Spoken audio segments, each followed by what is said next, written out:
Cool. Hello and welcome to this live stream about the basics of insuring your village hall, the type of cover you need and how this protects your organisation and members of the management committee.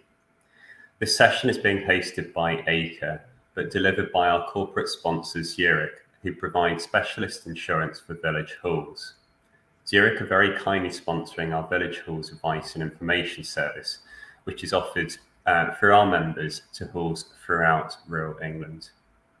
As such, I'm pleased to be joined by Steve Gettings, who will be providing a short presentation, and also Natalie Longhurst, who will join us at the end to discuss any questions you might have. Before we get going, we'd very much like to stress that this is intended to be an interactive session where we're keen to answer any questions that you might have. If there's anything you would like to ask of us, please put your questions in the comments box on Facebook or YouTube. We'll pick these up after Steve's presentation. Anyway, Steve, over to you. Thanks, Philip. Yes, my name's Steve Gettings. I work for Zurich in our Chichester office. I'm the sales manager. We deal with small and medium-sized charities, so we're very familiar with village halls of all shapes and sizes. Philip, if you could pull up the slides, if possible. Thank you very much. So what we're going to talk about today, we're going to talk about various different things. It's going to be pretty much the basics of insurance. So how does insurance help your village hall and its trustees? What lines of cover should you consider, and are there any legal obligations? We'll talk a little bit about what you might want to consider before you buy insurance. And also we talk about risk assessments for a bit. Now, risk assessments are something that we commonly have conversations with customers about.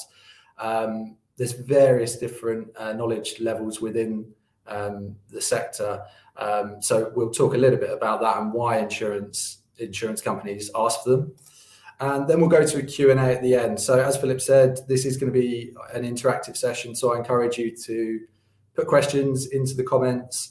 They will all come to me. I'm very happy to address them all the best I can. There's no question too stupid or too complicated. Anything that you can or want to ask, please do. Anything I can't answer immediately, I will do my best to take away with me and get an answer from you. So the session or the slides should last around 15 minutes. We'll go through everything and then we'll go to the Q&A at the end. So how does insurance protect a charity and its trustees? So as a trustee of a charity or a village hall, one of your duties is to protect the charity and its assets and resources. And buying insurance is one of the ways that you can carry out this duty. So the nature of the insurance that you will buy is completely dependent on what type of charity you are, what activities that you run, and what assets that you own. So all of these things are taken into account when you consider buying insurance. So we'll go through a little bit more detail on that, what lines of cover which risks. So these are the most common types, I would say, of things that people consider when they're buying insurance. So damage to property, buildings and contents, that will be very relevant for you guys in the village hall space. Some of you may not own your buildings and you may just operate from them, but you may still insure contents within them. Interacting with members of the public, which almost all of you will do, I'm sure. Holding public events, another consideration. Interruption to your activities and loss of income. Now, this was a very sort of hot subject during COVID, of course. So that's something that's been brought to the surface. Not a lot of people are really clued up on covering that as a risk. Now, as a village hall, that might be a consideration. Again, we'll go into that in a little bit more detail. Having volunteers, of course, I'm sure almost all of you have volunteers, and we'll talk about that. Trustees' personal assets, we'll talk a little bit about trustee indemnity and how you can protect those. And we've already covered off, that's a duplication, apologies about that. So legal obligations, we quite often get asked, what insurance do I need to have? And the answer really is there's only two main insurances that you need to have by law. The first of those is employer's liability. So if you have paid staff, you are required by law to have a minimum of £5 million employer's liability cover. And in essence, that provides cover if you cause injury, including illness or death, to an employee whilst they're working for your organisation. And really, it is as simple as that. So those of you with employees, hopefully you will have your employer's liability insurance. You certainly should do. If you haven't, I would encourage you to address that as soon as you possibly can. Now, what else is a legal requirement? Motor. Now, all of you will be familiar with motor. I'm sure you will insure your own personal vehicles. Charity vehicles are no different. That's a legal obligation to insure them if you have them. Now, there are some very rare occasions within the sector where public liability is a legal requirement, such as things like horse riding schools. That's not relevant today, so I won't cover that off. But yeah, in essence, they're your legal obligations. Now, moving on to what other lines of cover should you consider. I'm going to pick out a few of the key ones and then more of some more nuanced ones as well, some less common ones, but we'll go through them all. I'll give you a headline of what they cover and why you might want to consider it. So public liability is probably, as an insurer, the main line of cover that we provide to our customers. So that protects you as an organisation if you cause bodily injury or damage to third-party property to either a member of the public, in our case, volunteers as well. So we'll talk a little bit about that now. So every insurer is different. So there's always a question, how do we cover our volunteers? Some insurers will class volunteers as employees and ask you to take out employers' liability to cover those volunteers. There are other insurers such as Zurich where we cover volunteers under public liability. So that also provides cover for your injury to volunteers as well. And in a nutshell, that is it. So that is the most common line of cover that we provide. Trustee indemnity. Now, this is, again, within the sector, something that carries some misconceptions. So trustee indemnity essentially provides cover against trustees' personal assets if a claim was to be brought against them for financial mismanagement. So in their position as a trustee, if they accidentally make an error or an omission, essentially a decision that results in a financial loss to either the charity itself or a third party, then it protects the trustee against claims made directly against them. It doesn't cover things like acts of fraud, so it does have to be accidental errors. So that is trustee indemnity in a nutshell. Material damage, buildings and contents, I'm sure you're all relatively familiar with that. Some of you, I'm sure, will have that in your personal lives. And that is covering, as it suggests, damage against for buildings and contents. It will cover things like flood, fire, accidental damage, theft of contents, etc., etc. Business interruption. Now, I touched on this a little bit at the start. So business interruption provides cover for your organisation to recoup lost money if there is an incident which results in a claim on your building. So if you have a fire, for example, you might lose your high-risk fees that you receive throughout the year. Now, if you're a large village hall with lots of operations, that could be a lot of revenue that you're losing, essentially, because your building is not in operation. So what business interruption will do is provide payments for those lost revenues that you have during the period whilst your building is being rebuilt, essentially.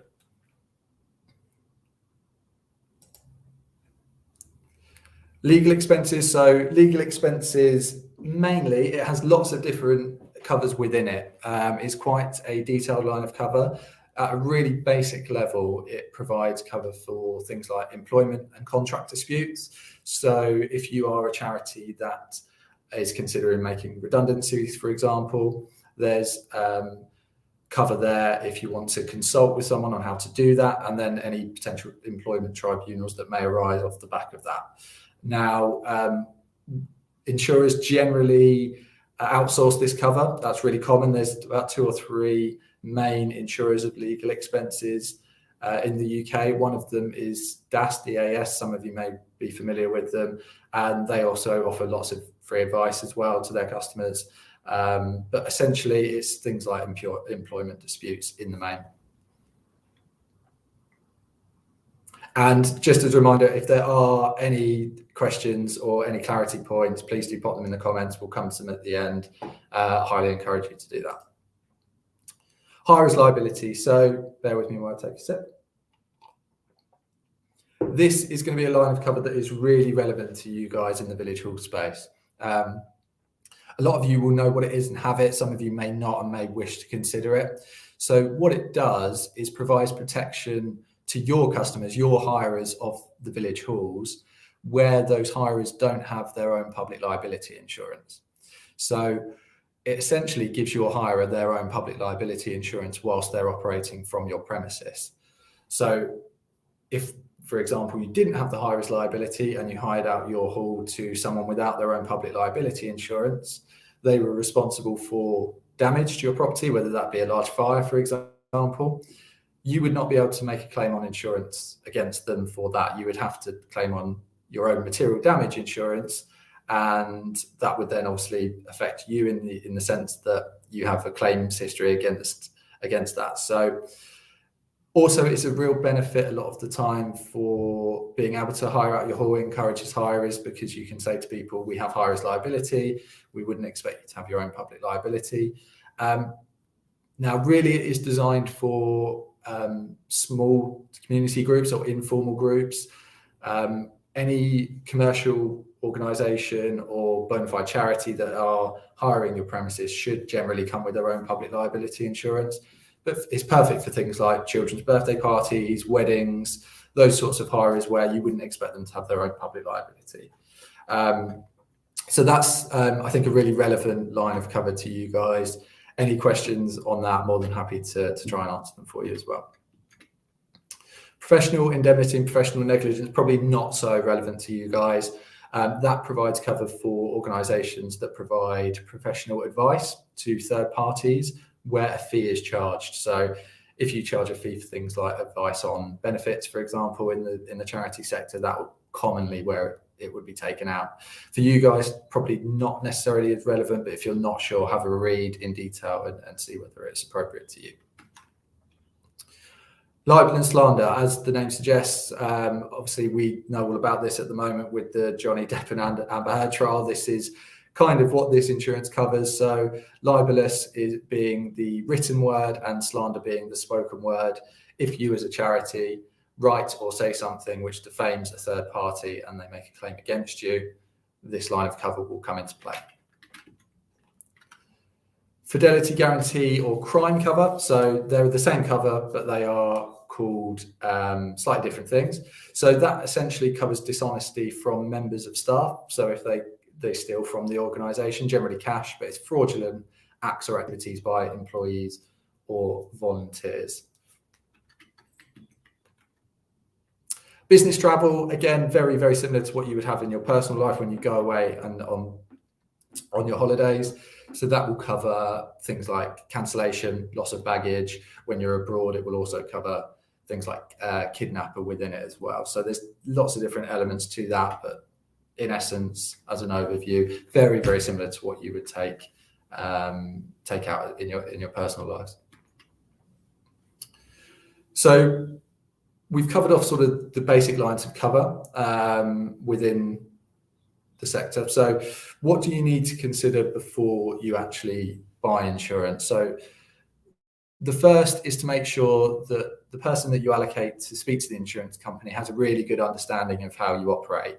Now, that may sound like a given, but you would be surprised. We do speak to a lot of customers that aren't really sure how they deliver their services and activities. So it's really important that you have a good grip of what you do, how often you do it, your wage roll numbers if you have paid staff, how many volunteer hours that you receive on a weekly basis. These are typically things that insurance companies will want to know. So make sure that you have a grasp of that, you have a good understanding, and just be ready to answer questions about your services and activities. Now, if you work closely with children or adults at risk, insurers will often want to know and ask you about your safeguarding policies and procedures as well. There may be questionnaires that you need to complete along those lines, especially for higher safeguarding risks, such as groups that deal with disabled adults or children on a one-to-one basis, or children in general under 18s. So safeguarding, definitely ensure that you're aware of your safeguarding procedures.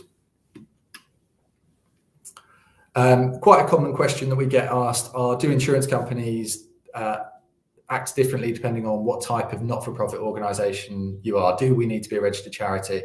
From an insurance perspective, certainly from Zurich's perspective, no, you just need to be a not-for-profit organisation, whether you're a CIO, whether you're a CIC, doesn't really have any bearing on the insurance. So that's from a Zurich perspective. I can't speak for all insurers, but I would imagine that that is pretty common within the industry. This one is definitely really, really relevant to you guys. It's conversations that we're having a lot with our customers at the moment. And that is around accurate sums insured of your buildings and contents.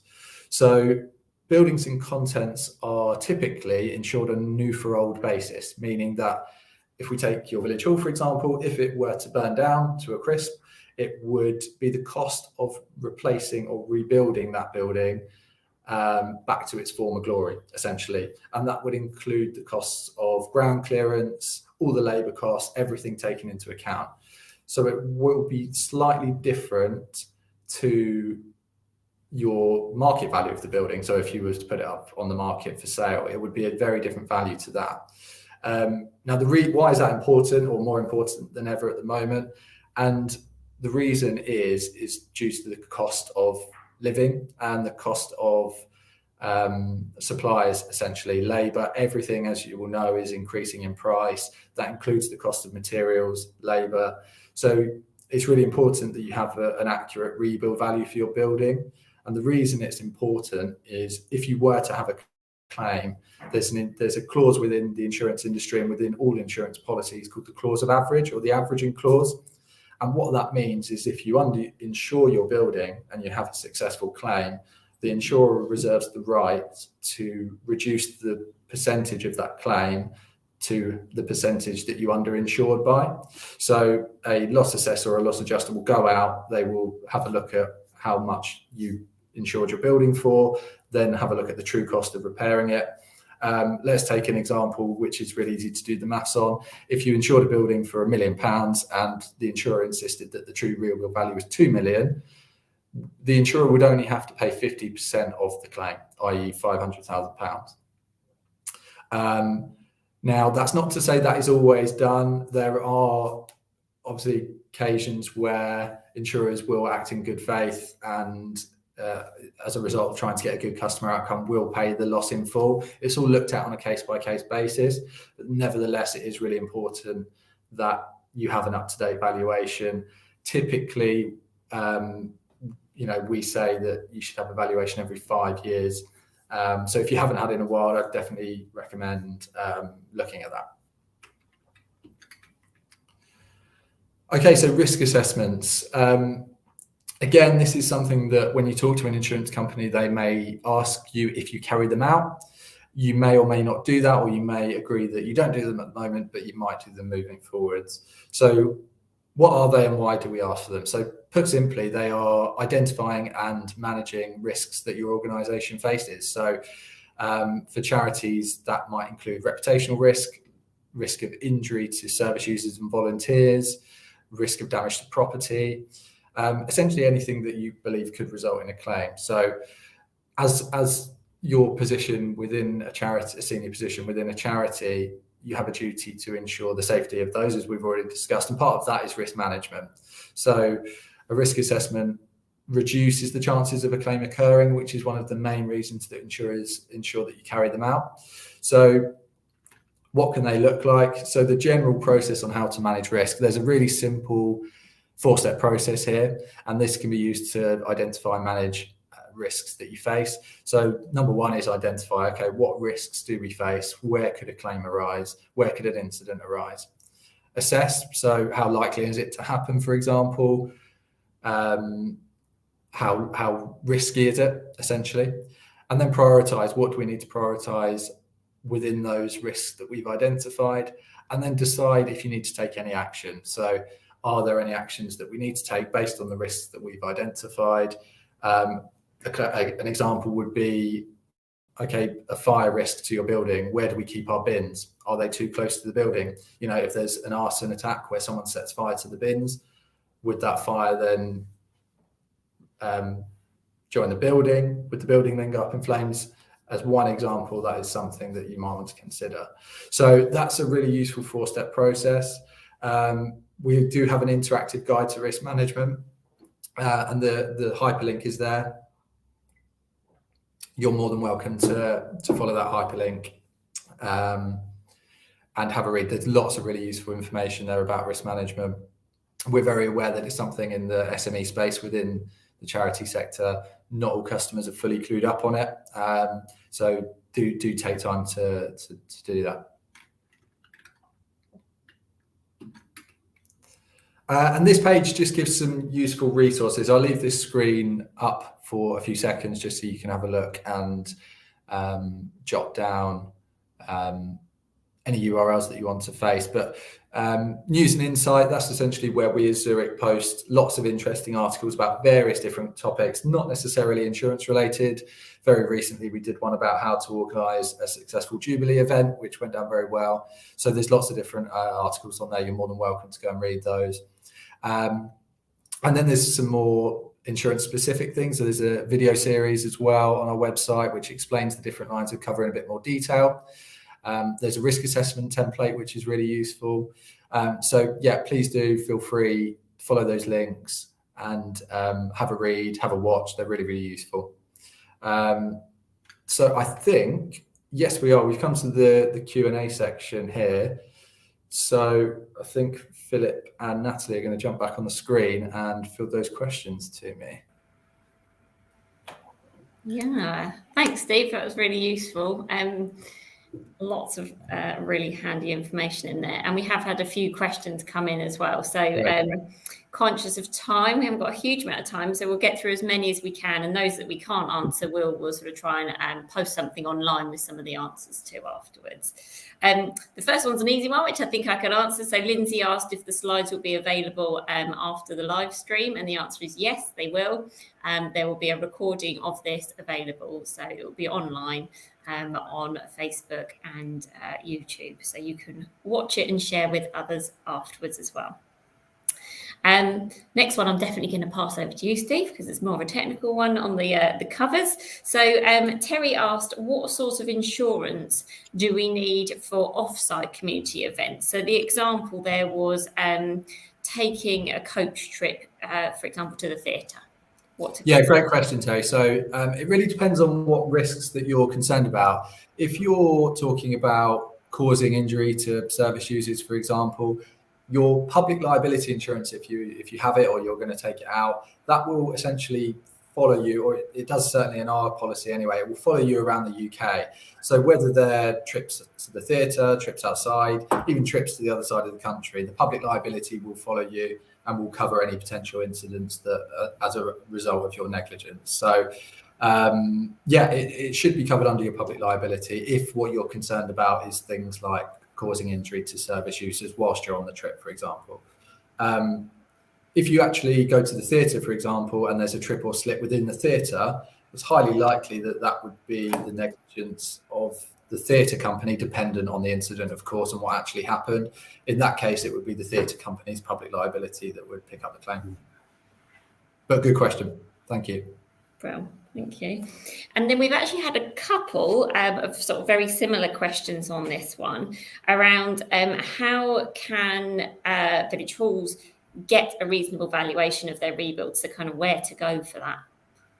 Yeah, that is something that we don't necessarily directly advise. So there will be surveyancing firms local to you. They could be national. I would suggest just having a Google of building valuations for charities, and you should get plenty of options on Google.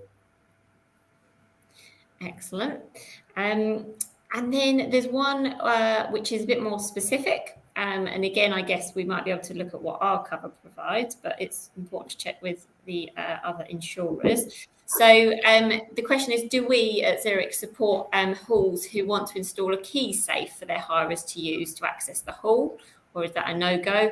And two parts, anything else that halls need to think about with regards to keys, key fobs, electronic entry and their systems and all that kind of thing? Yeah, really, really good question. Really relevant to you guys in the village hall space as well. I would say if you haven't already discussed your building access with your insurer, please do, just to make sure that they don't have any terms.